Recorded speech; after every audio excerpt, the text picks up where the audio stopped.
កាហ្វេដងតកែវនៅខាងក្រុងបាវត្តយើងនឹងអត់ពិបាករញ៉ាំទេហើយគាត់បើកលក់ចាប់ពីម៉ោង7ព្រឹករហូតដល់ម៉ោង11កន្លះយប់ឯណោះមកដល់កន្លែងនេះខ្ញុំជឿថាអត់ខកចិត្តទេព្រោះមុខមីនុយភេទជ្ជៈគាត់គឺច្រើនមុខយកតែមែនតើបងប្អូនទាំងអស់គ្នាហើយគាត់ក៏មានដាក់លក់នៅក្នុង Grab និង Food Panda ផងដែរបងប្អូនទាំងគ្នាអាចកំងតាម app បាននិយាយទៅអាចរៀងប្លែកប៉ុន្តែបងប្អូនយើងអាចទៅសាកកន្លែងគាត់បានមានដូចជាកាហ្វេ bar នោះគឺប្លែកសម្រាប់ខ្ញុំខ្លាំងមែនតើហើយចការនេះក្លុកស្វាយលាយជាមួយនឹងចេកខ្នុរក្លុក bar ក្លុកបងប្អូនទាំងគ្នាគឺសុទ្ធសឹងតែជាប្រភេទភេទជ្ជៈដែលជំនួយដល់សុខភាពយើងព្រោះថាគឺក្លុកចេញពីផ្លែឈើស្រស់តែម្ដងអ្នកដែលជាម៉ួយចាស់ឬក៏ម៉ួយថ្មីឃើញវីដេអូនេះប្រហែលជាស្គាល់កន្លែងគាត់បានហើយព្រោះថាកន្លែងគាត់នេះគឺថាម៉ួយផងគាត់នេះគឺច្រើនមែនទែនបើនិយាយពីគ្រាប់កាហ្វេផងគាត់វិញគឺថាស្ងួតហើយឈ្ងុយណាស់នៅពេលដែលយើងញ៉ាំកាហ្វេកន្លែងគាត់ទៅអញ្ចឹងណាហើយនេះហើយគឺជាមុខវិនុយភេទជ្ជៈផងគាត់ដែលជាប្រភេទភេទជ្ជៈដែលជំនួយសុខភាពនឹងគឺប្រភេទផ្លែឈើនឹងឯងដែលខ្ញុំបង្ហាញនៅក្នុងហ្នឹងហើយមុខវិនុយផងគាត់នេះគឺថា30មុខជាងឯនោះគឺថាច្រើនណាស់បងប្អូនទាំងគ្នាគឺមានតម្រូវការទៅកន្លែងគាត់នេះគឺមិនខកចិត្តទេ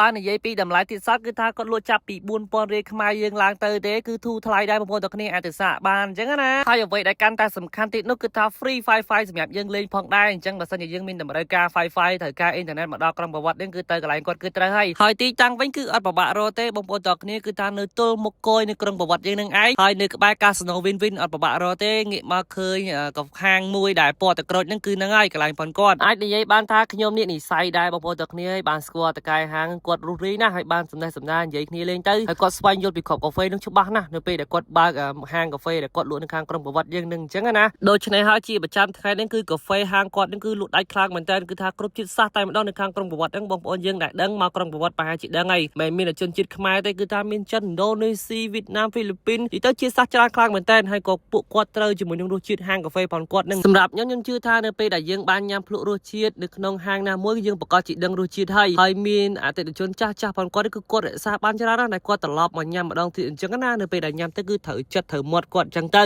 សម្រាប់ម៉ួយថ្មីក៏សន្សំម៉ួយចាស់ក៏ថែរក្សាហើយបើសិនជាបងប្អូនយើងអ្នកធ្វើការនៅខាងក្រុងបាវត្តមិនថាធ្វើការអីក៏ដោយចង់ញ៉ាំកាហ្វេអាចទៅសាកកន្លែងគាត់បានព្រោះរសជាតិកាហ្វេកន្លែងគាត់នឹងគឺឆ្ងាញ់មែនបងប្អូនយើងមានទម្លាប់ញ៉ាំស្ករប្រមាណ200អីហ្នឹងប្រាប់ពួកគាត់ទៅគឺអត់ពិបាកទេគាត់នឹងរៀបចំជូនបងប្អូនយើងឲ្យត្រូវចិត្តតែម្ដងតាំងពីគាត់បើករហូតដល់ម៉ោងបិទបងប្អូនទាំងគ្នាគឺថាម៉ួយចេញហូរហែតែម្ដងហើយហ្នឹងឯងបងប្អូនទាំងគ្នាបើសិនជាចង់បានតែប្រាប់គាត់ទៅគាត់នឹងរៀបចំតែ free ឲ្យយើងទេសម្រាប់តែអញ្ចឹងណាប៉ុន្តែបើសិនជាម៉ួយច្រើនអីហ្នឹងគឺអាចរៀបចំយ៉ាងយឺតឬគាត់សូមអធិស្ឋានដែរព្រោះពេលខ្លះម៉ួយច្រើនអញ្ចឹងទៅតែបើសិនជាបងប្អូនយើងចង់ញ៉ាំតែគឺគាត់ធ្វើតែឲ្យ free អញ្ចឹងណាបងប្អូនហើយមួយឆាក៏គាត់មានដែរមួយឆាឡាតេមួយឆាដូងមួយឆាគ្រីមហ្នឹងកន្លែងគាត់គឺអត់ខ្វះទេអញ្ចឹងហើយគឺច្រើនមុខខ្លាំងមែនតើបងប្អូនទាំងគ្នាហើយប្រភេទផ្លែឈើស្រស់ដែលក្លុកថ្មីយើងញ៉ាំទៅគឺជំនួយសុខភាពខ្លាំងមែនតើដូចជាបើក្លុកនេះជាដើមនៅពេលដែលយើងញ៉ាំទៅបានទាំងឆ្អែតបានទាំងជំនួយសុខភាពហើយអ្វីដែលសំខាន់ទីនោះគឺថានេះណែបងប្អូនទាំងគ្នាជាការនេះក្លុកក៏គាត់មានដែរព្រោះថាកន្លែងគាត់នេះច្រើនមុខពេកបើសិនជាបងប្អូនយើងនៅពេលដែលទៅកំងដូចជាប្រភេទផ្លែឈើស្រស់ក្លុកអីហ្នឹងអាចសួរគាត់បញ្ជាក់បានថ្ងៃហ្នឹងមានផ្លែឈើស្រស់អីខ្លះអញ្ចឹងណាគាត់នឹងប្រាប់បងប្អូនទាំងគ្នាលម្អិតតែម្ដងហើយស្វ័យក្លុកផងគាត់នេះវិញនៅពេលដែលខ្ញុំញ៉ាំទៅគឺត្រូវមកខ្លាំងមែនតើហើយនៅខាងក្រៅក៏គាត់មានកៅអីសម្រាប់បងប្អូនយើងចង់ទៅអង្គុយលេងក៏បានដែរសម្រាប់ឈ្មោះត